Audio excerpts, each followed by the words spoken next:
Hey guys, it's Paul. A miserable video, really, just because I hate shorts.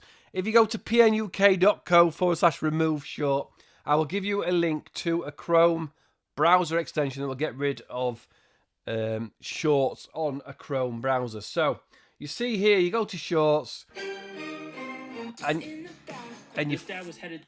Does size matter? you'll lose time and brain cells, and just it's honestly, I hate shorts. I think they're an absolute what's the fucking word? Shite. I don't think you're a YouTuber because you do shorts. Stolen content, stolen content, stolen content. Let's get rid of them. Let's just take away the distraction. But in the same breath, you can still use them.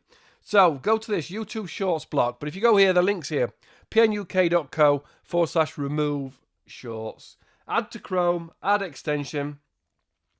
Right? And then refresh this page. Now when you go to a short, you can go to a short, but you can't scroll. So it shows you one, but up or down, that's just the short. So you can go to somebody's channel.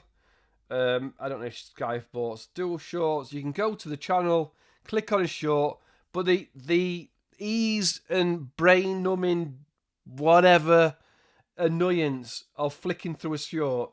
So if you see any on the home page, all right, I want to watch this one, but I don't want to spend the next God knows how long messing about watching brain dead shorts.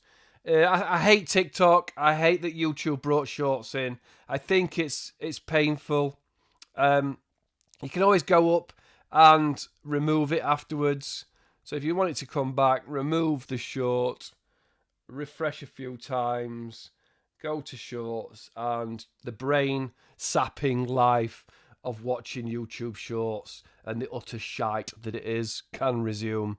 I said it'd be a miserable video, but yeah, go to pnuk.co/remove short, and that is where this link to this browser extension, and then when you refresh, you will just get the shite one time. You won't get it in a loop, and you won't have to keep feeding through utter annoying shorts. Yes, I hate them. Cheers for watching. Punk out.